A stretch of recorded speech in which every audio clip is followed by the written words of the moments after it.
अरबपति बिजनेसमैन केतन अग्रवाल की शादी सिया गोयल से होने वाली थी। नवंबर में डेट फिक्स था। इन्होंने बकायदा राजस्थान में एक पैलेस बुक किया था जिसके ऊपर जो खर्च होने वाला था वो था 17 करोड़।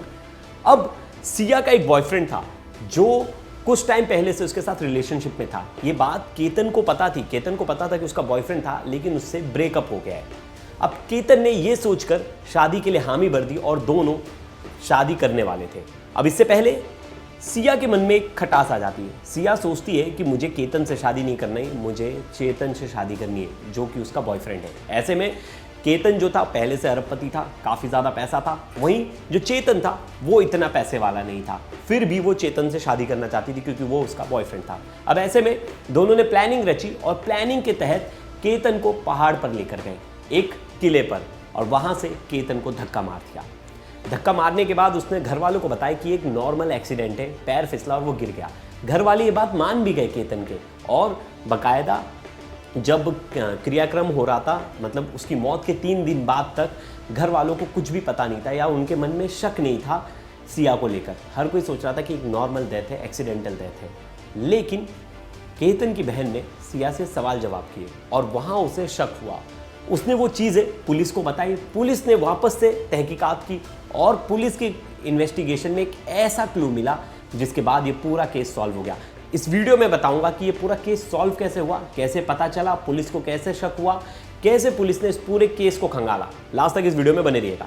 अरबपति बिजनेसमैन केतन अग्रवाल, जिनके पिता विशाल अग्रवाल, जिनकी कंपनी है सक्सेस ग्रुप। अब सक्सेस ग्रुप का टर्नओवर काफ़ी ज़्यादा है। ये पूरा खानदान जो है अरबपति खानदान है। इसमें दोनों बड़े भाई और उनके बच्चे सब इसमें डायरेक्टर है, कोई चेयरमैन है और अलग अलग पद सबको दे रखा है। अब केतन जो है वो अपनी पढ़ाई के लिए जाते हैं यूएस, और यूएस से पढ़कर वो वापस आते हैं, लौटते। तो पिता बोलते कि अब तुम फैमिली बिजनेस में हाथ संभालो। फिर वो अपने पिता का जो ग्रुप था सक्सेस ग्रुप, उसमें वो उनका हाथ बटाते और बाकायदा उसके डायरेक्टर भी बन जाते।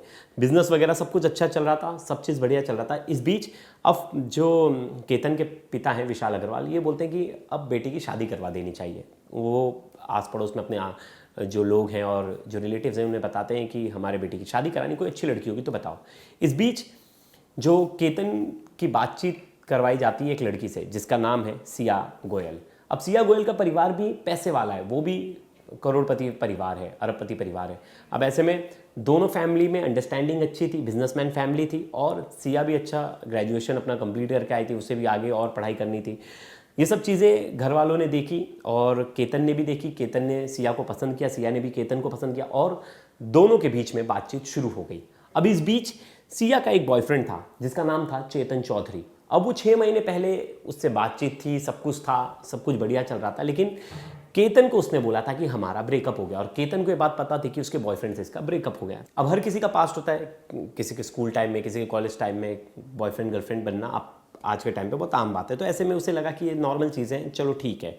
अब जो है केतन शादी के लिए हामी भरता, जैसी शादी के लिए हामी भरता है वैसे ही दोनों का एंगेजमेंट करवा दिया जाता है, बाकी जो प्रोसेस है वो करवा दिया जाता है, और तारीख तय होती है नवंबर की। नवंबर में डेट फिक्स होता है शादी का, और शादी से पहले जो है बहुत ग्रैंड सेलिब्रेशन की तैयारी होती है। अब इसमें 2 प्राइवेट प्लेन बुक किए जाते हैं, बाकायदा 17 करोड़ का पैलेस बुक किया जाता है पूरे परिवार वालों के लिए कि शादी में कितने लोग शिरकत करेंगे, क्या क्या उन्हें कैसे ट्रीट किया जाएगा। तो सोचिए इतना लेविश शादी होने वाली थी, उसके बारे में हर जगह चर्चा होनी शुरू हो गई थी। इस बीच इन दोनों को प्री वेडिंग करवाना था, प्री वेडिंग करवाने के लिए बाली जाना था, लेकिन ये बाली जाने से पहले अपना पासपोर्ट फाड़ के फेंक देती है वॉशरूम में, और ये बोलती है मेरा पासपोर्ट गुम हो गया। अब जो केतन है वो विश्वास कर लेता, बोलता है चलो ठीक है, पासपोर्ट को वापस से अप्लाई कर देंगे, पासपोर्ट आ जाएगा फिर हम जाएंगे। तो वहाँ ये अपना बाली जाना कैंसिल करवा देती है। इस बीच अब जो था वो सिया का बर्थडे आ रहा था, 19 तारीख को उसका बर्थडे था। अब 19 जून को उसका बर्थडे था, तो ये बात केतन को पता थी। केतन ने बोला इस बार बर्थडे कहाँ सेलिब्रेट करें। बोलते कि मैंने एक जगह सोच रखी जहाँ हम लोग बहुत पहले ट्रैकिंग पे गए थे। शादी तय होने के बाद ये अपने बॉयफ्रेंड को, मतलब अपने होने वाले पति को ट्रैकिंग पर लेकर जाती है लोहागढ़ फोर्ट, जो कि पुणे में ही, लोनावला से पहले ये स्थित है और काफ़ी प्रसिद्ध फोर्ट है, किला है। अब यहाँ ये दोनों की बातचीत हो जाती है कि चलो ठीक है हम यहाँ जाएंगे, और पहले भी ये जा चुके हैं। अब इस बीच 1-2 जगह और ये बीच में घूम चुके थे। अब यहाँ से इसका जो बॉयफ्रेंड था चेतन चौधरी, ये बोल रहा था तुम बताओ उसके साथ तुम शादी करने वाली हो या तुम मेरे साथ रहने वाली हो, जो है क्लियर बताओ। इस बीच ये सिया जो है वो डिसीजन लेती है और बोलती कि नहीं चेतन, मुझे तुम्हारे साथ रहना, मुझे केतन के साथ शादी नहीं करनी है। अब ये सुनने के बाद चेतन बोलता है फिर अब हम क्या करें, कैसे तुम अपने घर वालों को कन्विंस करोगे, घर वाले तो इतना ग्रैंड शादी करने की सोच रहे हैं। तो बोलते हैं हम इसे मौत के घाट उतार देंगे, हम इसे सेम जो किला है उस किले पर लेकर जाएंगे, लोहागढ़ फोर्ट पर, और वहाँ ले जाकर इसे वहाँ से धक्का मार देंगे। फिर बाकायदा पूरी प्लानिंग होती है। ये बोलती है कि बर्थडे का सेलिब्रेशन करने हम महाबलेश्वर जाने वाले, महाबलेश्वर से पहले ये किला पड़ता है लोनावला में। अब इसने बोला कि हम वहीं इसे, मैं तुम्हें फ़ोन कर बुला लूँगी, तुम एक दिन पहले वहाँ आ जाना और हम इसे वहाँ से धक्का मार देंगे। और जैसे प्लानिंग के तहत सब कुछ फिक्स होता है। यहाँ जो पति है उसके बर्थडे सेलिब्रेशन के लिए महाबलेश्वर में 40 कमरों का रिसॉर्ट बुक कर देता है। वहीं एक दिन पहले 18 तारीख को दोनों 10 बजे ट्रैकिंग करते करते ऊपर जाते और ऊपर पहुँच जाते, बाकायदा अच्छे से वहाँ से सीनरी लेते, फोटोज़ वगैरह लेते। अब रिटर्न आने लगते तब ये फ़ोन कर बुलाती है अपने बॉयफ्रेंड को, चेतन चौधरी। चेतन चौधरी पहले नीचे से घात लगाए बैठा था, वो एक हुडी पहन के आता है, हुडी को वो सर पर रखता है। तस्वीर देखिए, ये सीसीटीवी फुटेज में से उसकी जो तस्वीर है वो सामने आई, और बाकायदा कैप भी लगाता है। अब ये वहाँ से सीधा ऊपर आता है और रास्ते में इसने तो पहले से देखा था केतन को, एक केतन को देखता है, और जब केतन का थोड़ा सा पीछा करता है और केतन को वो एक कॉर्नर देखती है जहाँ से लंबी खाई है, जो तस्वीर देख रहे लंबी खाई है, यहाँ से वो बोलती है कि रुको मैं आपकी एक फ़ोटो क्लिक करती हूँ। जैसे फ़ोटो क्लिक करने जाती है, चेतन आता है, उसे धक्का मार देता है और वो पहाड़ से नीचे गिर जाता है सीधा खाई में, और उसकी मौत हो जाती है। 3 घंटे लगते हैं, रेस्क्यू ऑपरेशन होता है। सबसे पहला फ़ोन जो है सिया जो है लोकल पुलिस को करती है, और फिर लोकल पुलिस वहाँ के जो ट्रैकर्स हैं उन्हें फ़ोन करती है, जो रेगुलर वहाँ ट्रैकिंग करते रहते हैं, जो लोकल वॉलंटियर हैं उन्हें फ़ोन करती है। तुरंत पुलिस महकमा वहाँ पहुँच जाता है, लोकल वॉलंटियर्स पहुँच जाते हैं, और 3 घंटे लगते हैं। 3 घंटे बाद डेड बॉडी को निकाला जाता है। फिर सिया जो है केतन के घर वालों को भी फ़ोन करके बताती है कि ऐसे ऐसे केतन जो है गिर गया, उसका पैर फिसला और वो उसकी मौत हो गई। अब सबको लगा ये नॉर्मल एक्सीडेंट है, हर किसी ने इसकी बात मान भी ली सिया की, क्योंकि किसी को सिया पे शक नहीं था।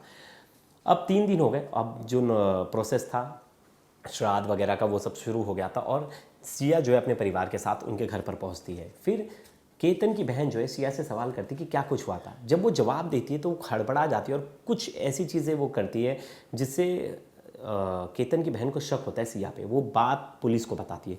पुलिस भी फिर इस केस को वापस से जांच करना शुरू कर देती है और सीसीटीवी फुटेज खंगालती है। तो देखती है ये सीसीटीवी फुटेज में उन्हें ये लड़का दिखाई देता है जिसका नाम है चेतन चौधरी। ये लड़का इतनी गर्मी में, वहाँ सोचिए 30+ डिग्री सेल्सियस की गर्मी है, उतनी गर्मी में इतनी दोपहर में वो हुडी पहन के ऊपर जा रहा है, और हुडी भी सर पर रखा और कैप। पुलिस को ये बात थोड़ी सी खनकती कि इतनी गर्मी में कौन जाता है, और देख रहा है कि इनके पीछे पीछे ये जहाँ जहाँ जा रहे हैं वहाँ जा रहा है और वहाँ आ रहा है। फिर पुलिस इसके बारे में इन्फॉर्मेशन निकालती है, इसका पता निकालती है, और इसकी कॉल हिस्ट्री जब जांचती है तो पता चलता है ये तो सिया से बात कर रहा था, लेकिन सिया अपने होने वाले पति के साथ अकेले गई थी, और ये इससे क्यों कॉल पर बात कर रहा था। अब यहाँ से पुलिस को शक होता है, पुलिस इसकी कॉल डिटेल्स खंगालती है तो पता चलता है, लोकेशन खंगालती है तो वहीं की निकलती है। पुलिस इसे बुलाती है पूछताछ के लिए, और ये पूछताछ के लिए जब बुलाती है और इससे पूछताछ करती है तो बहुत सारे पहलू निकल कर आते हैं। फिर ये पुलिस को बरगलाने की कोशिश करता है, पुलिस इसे अच्छा खासा ट्रीटमेंट देती है, फिर ये पुलिस को सब सच बता देता है, और पुलिस इसे 23 तारीख को रात को 2 बजे गिरफ्तार कर लेती है। जब ये पुलिस कस्टडी में सब कुछ बताता है कैसे प्लानिंग की, कैसे सिया के कहने पर मैंने इसके होने वाले पति की हत्या कर दी, यानी धक्का देकर उसको मार डाला, और इसमें पूरी सहभागी जो थी वो मेरी गर्लफ्रेंड थी सिया, और सिया ही चाहती थी कि हम इसे रास्ते से हटाए। बाकायदा फिर अगली सुबह 7 बजे सुबह जो है सिया को पुलिस जो है गिरफ्तार कर लेती। घर वाले पूछते अरे क्या हुआ बताइए। तो जब पुलिस वाले घर वालों की चीज़ बताते तो घर वाले भी शौक थे, क्योंकि किसी ने भी नहीं सोचा था कि सिया ऐसा कदम उठाएगी। और सिया भी अपना जो जुर्म है वो पुलिस हवालात में कबूल कर लेती। वो बताती कि कैसे उसने प्लानिंग की, और प्लानिंग के तहत उन्होंने केतन को मौत के घाट उतारा। केतन बहुत ही सिंपल लड़का था, आसपास के उसके दोस्त बोलते कि बिजनेस ओरिएंटेड था, पढ़ने में अच्छा था, उसका फोकस एक था कि अपने पापा को बिज़नेस को बड़ा बनाना है,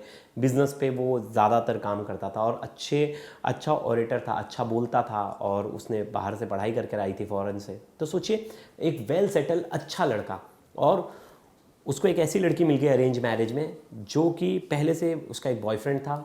वो कभी सोच नहीं सकती थी कि इसके साथ मेरी केतन के साथ उसकी शादी होगी, क्योंकि वो मेंटली रेडी नहीं थी केतन से शादी करने के लिए। फिर भी उसने विरोध नहीं किया घर पर, मतलब वो अगर घर पर विरोध करती, खुलकर बोलती कि पापा मुझे इससे शादी नहीं करनी है, तो शायद केतन भी बच जाता, ये जो इसका बॉयफ्रेंड है चेतन भी बच जाता, ये भी जेल नहीं जाता और ये भी जेल नहीं जाती, और शायद इनकी ये शादी नहीं करते, पापा भले ही इन्हें घर से निकाल देते, लेकिन किसी की मौत नहीं होती है, जेल में तो नहीं जाती, इसकी ज़िंदगी पूरी नहीं ख़राब होती। अब इसने सोनम रघुवंशी इतने सारे केसेस इसने देखे नहीं कि कैसे जो है कोई भी बचता नहीं। ये जो पूरी फैमिली थी, बनिया फैमिली थी, इन्हें ये बड़े स्वभाव के बड़े शांत लोग होते, तो इन्हें लगा कि कोई इस पर शक नहीं करेगा, कोई इतना सोचेगा ही नहीं कि मैंने इसका कत्ल कर दिया। लेकिन वही है, घर वालों को अंधेरे में रखा और एक बेचारे मासूम लड़के की जान ले ली। और इस पूरे बाबत, इस पूरे केस पर जो वहाँ के एसपी हैं पुणे के, उन्होंने क्या कुछ कहा, एक बार वो सुनते हैं। लोहगढ़ किले पे घूमने के लिए गए थे और वहाँ पे तकरीबन 10:30 पौने 11 के आसपास सिया गोयल ने फ़ोन करके बताया कि वो जो लड़का चेतन अग्रवाल है वो फिसल के गिर गया और उसकी लोहगढ़ किले से नीचे गिरा और उसकी मृत्यु हो गई है।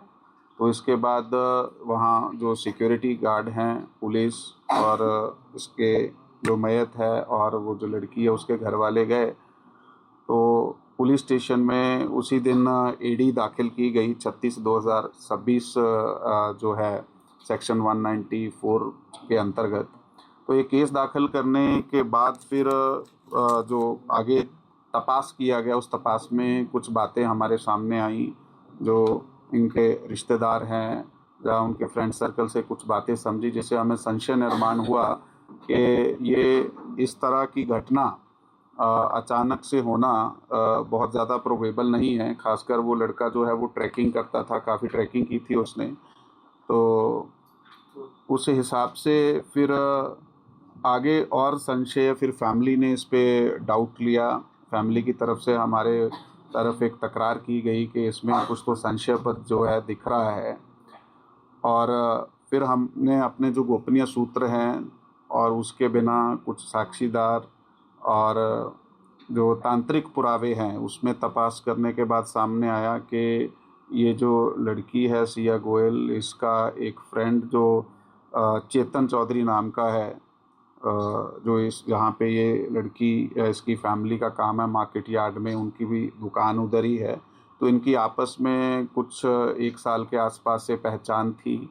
तो इन दोनों ने ये प्लान किया और प्लान करने के बाद इस घटना को अंजाम दिया, और उस लोहगढ़ किले पे इन्होंने वो चेतन अग्रवाल को धक्का दिया और वो नीचे गिरा और उसकी मृत्यु हो गई। और इस केस में जो लोनावाड़ा ग्रामीण पुलिस स्टेशन है उसमें 168 2026 कलम 103 BNS और 61(2) इसके अंतर्गत मर्डर का गुना हमने दाखिल किया है और इन दोनों को ताबे में लिया है, और अधिक पूछताछ में इन्होंने कबूली भी दी है और अधिक तपास अभी चालू है। अभी तक इस पूरे मामले में आधिकारिक बयान जो है परिवार वालों की तरफ से कुछ भी नहीं आया। परिवार वाले अभी तक इसमें बात नहीं कर रहे क्योंकि हाई प्रोफाइल केस है और जो फैमिली है वो काफ़ी पैसे वाली है, अच्छी प्रोफाइलिंग है फैमिली की, और माँ बाप सदमे में जब से उन्हें खबर लगी है कि उनकी होने वाली बहू ने ये सब चीज़ें की है, तब से वो अपने आप को संभाल नहीं पा रहे और वो बोल रहे हैं, एक ही चीज़ पूछ रहे हैं लोगों से कि मेरे बेटे ने क्या बिगाड़ा था।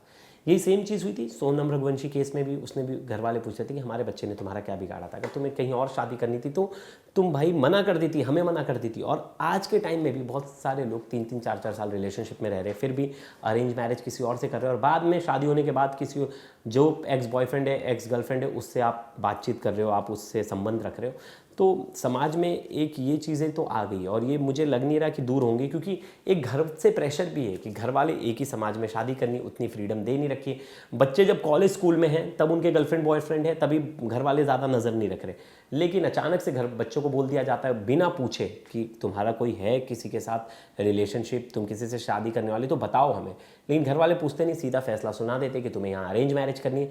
बच्चे भी प्रेशर में सोचते हैं कि अगर हमने घर वालों का विरोध किया तो घर से निकाले जाएंगे, घर वाले हम पे प्रेशर बनाएंगे, हमारे पास पैसा नहीं है, हम खुद कैपेबल नहीं है कुछ करने के लिए, तो ऐसे में हमारा क्या होगा, कुछ नहीं। और इसी बात के डर से ऐसे कई केसेस हमने देखे कि ना घर वालों को छोड़ना चाहते, ना होने वाले ना बॉयफ्रेंड को छोड़ना चाहती और ना जो पति है उसे छोड़ना चाहती। सब जगह लालच है और लालच के चक्कर में किसी को मौत के घाट उतार दिया।